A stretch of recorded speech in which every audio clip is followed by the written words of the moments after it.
En el sudoeste de los Estados Unidos y al norte de México vivían los indios pueblos. Tenían una particularidad que llamó la atención de los españoles. Vivían en casas de varios pisos y, más extraño todavía, todos los asentamientos de los indios pueblos estaban construidos en sitios fortificados y generalmente muy altos. El asentamiento de la Roca de Acoma era el más seguro de todos. Se levantaba sobre una piedra que terminaba en una meseta enorme. Allí estaba la ciudad de Queres, cuyos bordes asomaban a precipicios que sus partes menos violentas eran de unos 50 metros de altura. Para subir solo había un camino bien custodiado. Por las otras paredes era casi imposible, puesto que eran perpendiculares al suelo y a veces, desde la perspectiva del escalador, se inclinaban hacia afuera. La primera vez que los españoles supieron de esa curiosa ciudad fue en 1539, cuando a Fray Marcos, descubridor de Nuevo México, le hablaron de una gran fortaleza llena de indios sabios en cuestiones de construcción. Ni Fray Marcos ni otros conquistadores trataron de establecerse allí y dejaron a los indios pueblos en paz. En 1598 llegó a Nuevo México el adelantado Oñate y quiso dominar la región. Muchas tribus, los tanos, picuríes, tehuas y taos, se sometieron formalmente al régimen español. Al ver su fácil sumisión, Oñate se sintió muy animado y decidió visitar personalmente las fortificaciones más importantes. Algunos grupos no habían adscrito a la corona. Bueno, por un lado salió Oñate y por otro su edecán, Juan de Saldívar, con 50 hombres. Lo primero que hizo Oñate fue visitar a los pueblos allá en la Roca de Acoma. Acampó con algunos soldados al pie de los acantilados. Bueno, los principales de la ciudad bajaron desde lo alto de la roca y solemnemente juraron aliarse a la corona española. Oñate, muy orgulloso, el tipo, les advirtió acerca de la importancia del paso que acababan de dar y les dijo, un poco agrandado, que si violaban su juramento serían tratados como rebeldes a su majestad. Bueno, los jerarcas indios trataron a los españoles muy amistosamente, dijeron aceptar todo e invitaron a Oñate y a sus hombres a subir a la ciudad. La verdad es que estos indios habían mandado espías entre las tribus que ya se habían sometido a la corona y sabían que Oñate era el más peligroso de los invasores. Y la invitación a subir a la ciudad era en verdad una trampa. Bueno, Oñate, junto a sus soldados, llegó a la cima y rápidamente intuyó algo. Empezó entonces a rehusar cada invitación que se le hacía de pasar a determinada casa o acercarse a algún balcón rocoso para ver el paisaje. Muy atento y con toda rapidez abandonó la población. Y aquel rasgo de prudencia lo salvó, porque dentro de una de las casas estaban esperando para matarlo. Oñate abandonó la Roca de Acoma, pero poco después llegó hasta allí Juan de Saldívar, el edecán de Oñate, que andaba dando vueltas por ahí cerca. Había salido, como se dijo, a convertir a otros indios, convertir y a sojuzgar. También fue bien recibido por esta gente y también fue invitado a subir a la ciudad. Y Saldívar no fue cauto. Subió con 16 hombres. Había en el lugar tantas maravillas, era la gente tan cordial, que los visitantes pronto olvidaron toda sospecha y gradualmente fueron dispersándose para ver las cosas que más les llamaban la atención. Finalmente los mataron. Juan de Saldívar fue la primera víctima. Oñate vino a enterarse de semejante traición de quienes habían jurado pertenecer a la corona, porque algunos soldados de Saldívar habían logrado salvarse. 5 pudieron saltar al vacío y aunque cayeron desde 50 metros, solo uno se mató. Los otros cayeron sobre arena y maltrechos fueron huyendo como pudieron y se salvaron. Durante algunos días se mantuvieron al costado de la roca hasta que al final los encontraron otros soldados y finalmente fueron rescatados por Oñate, que estaba en la colonia de San Gabriel. Allí se juntaron todos y pensaron qué hacer con los pueblos, los indios pueblos y la roca de Acoma. Oñate dijo que si semejante atropello quedaba sin castigo, etcétera. Sí. Pensaba que los indios envalentonados no dejarían con vida a ningún español y todas esas cosas que se piensan en casos como este. Y un hombre se ofreció para capitanear la expedición. Era Vicente de Saldívar, el hermano del edecán muerto. En enero de 1599, Vicente de Saldívar salió de San Gabriel a la cabeza de 70 hombres. Como se ve, eran modestas expediciones.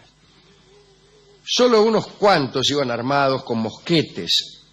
La mayoría no eran arcabuceros, sino piqueros armados únicamente con lanzas y espadas.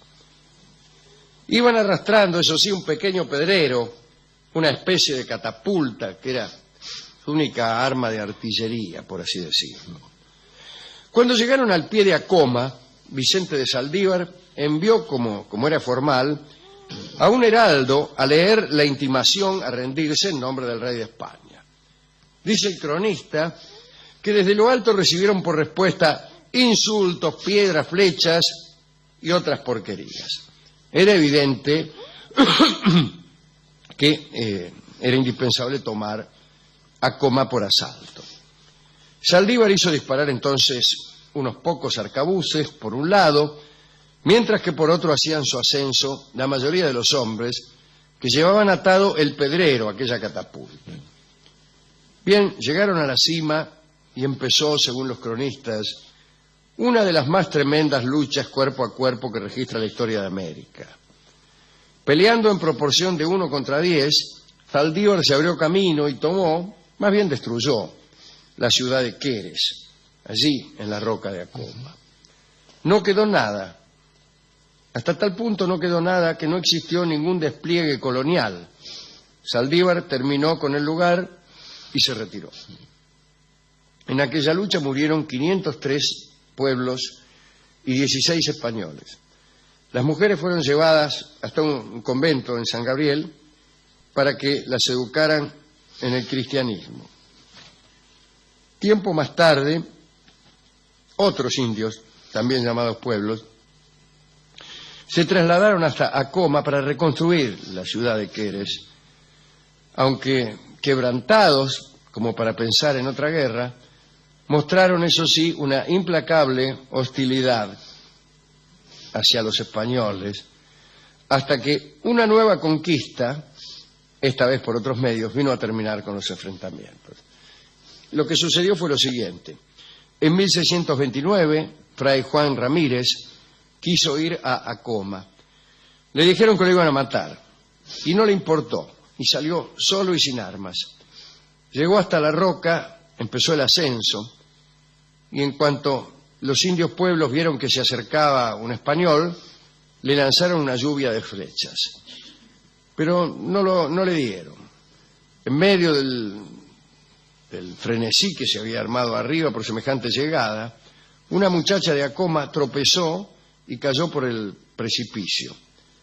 Vino a caer sobre unos yuyos, no llegó abajo, cayó cerca, entre unos yuyos cerca de donde estaba Fray Juan, y donde no podían verlos los indios, quienes creyeron que la chica había caído hasta el último suelo y había muerto. Fray Juan se acercó hasta la indiecita y la llevó sana y salva hasta arriba. Al ver el aparente milagro, los pueblos recibieron a Fray Juan como a un mago, y allí vivió 20 años y logró convertir a casi todos, que además aprendieron a leer y a escribir en español. Cuando murió Fray Juan en 1664, los pueblos que habían sido los más feroces parecían ser los indios más dóciles de Nuevo México. Algunos expedicionarios, como Diego de Vargas, pudieron ver que en la punta de la roca de Acoma, en medio de la reconstruida Queres, se levantaba una iglesia. Aquí termina esta breve historia de la ciudad destruida de Queres. Termina también esta breve historia de las extrañas construcciones de estos indios. Roza apenas las poco frecuentes historias de los indios que prosperaban en aquellas regiones de los Estados Unidos. Nos hace acordar también a otros indios que vivieron en alturas todavía más impresionantes. Estoy pensando en los amautas de Machu Picchu y en aquellos caminos también fáciles de ser defendidos por poca gente. Nos hace acordar también a los muchachos de Masada. Claro, totalmente, ahí donde el pueblo de Israel eligió el suicidio también, ¿no? De algún modo hay algo de siniestro en la rendida ferocidad de los pueblos. Ciertamente, Alejandro, porque estaba recordando que poco tiempo después, un siglo después más o menos, andarían por ahí dos muchachitos de 20 y pico, menores de 30 años, ambos llamados Lewis y Clark, a los que Jefferson les dijo nada más que marcharan hacia el oeste y vieran qué encontraban. Estos dos tipos encontraron muchas plantas que no conocían y encontraron indios y se cruzaron con los pueblos justamente y vieron que eran sumisos. ¿Y en qué concluyó esto? Que un siglo después de que fueran Lewis y Clark y los encontraran así, viniera la conquista, lo que llaman los norteamericanos la conquista del oeste, claro. Y vieron algunos la necesidad, la conveniencia a veces de ser medio arisco para la llegada de extranjeros, que no todos los extranjeros que llegan son igualmente buenos o igualmente malos. Pero cuando uno hace un viaje hacia algún lugar, lo puede hacer en términos de invasión o en términos de inmigración.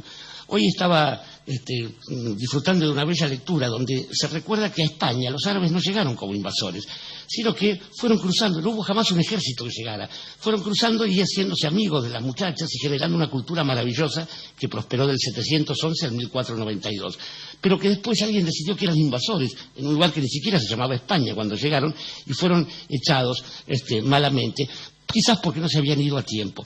Y en ese sentido pensaba que le pasa a veces a las personas que tienen una meta, ya sea por aventuras, o por ejemplo, gente que se va de un país que está mal para ir a otro que está próspero, o gente que va del campo a la ciudad o a la inversa, buscando algún tipo de ideal. Y hay decisiones, Alejandro, que, igual que pasa en la cultura del sudoeste norteamericano, son de ese modo. Otro ejemplo que a usted le va a gustar es el de los navajos, que alguna vez fueron rebeldes, fueron sometidos, fueron masacrados, y en la Segunda Guerra Mundial garantizaron que los códigos norteamericanos jamás fueran descifrados por los nazis. Exactamente. Por usar su idioma, ¿no? Es una cintura paradoja de la historia. Usaron el idioma navajo. Pero lo que decía es que siempre existe la tentación del regreso cuando a uno le va muy bien, o la tentación del regreso cuando a uno le va muy mal, y que para evitarlo es que justamente Hernán Cortés, por ejemplo, quemó las naves. Pero hay decisiones que también son como un viaje y uno no puede ser advertido por la masacre del adelantado, del lugarteniente o del edecán, y que bueno, si uno supiera el abismo que lo espera ahí o la tribu hostil que lo espera, seguramente tomaría otra decisión, porque no siempre hay un buen espíritu que lo mira a uno y le diga, tú que puedes, vuélvete. Y tú que puedes, vuélvete o vuélvete, es la hermosa canción criolla que vamos a escuchar en la voz de Suma Paz. Adelante.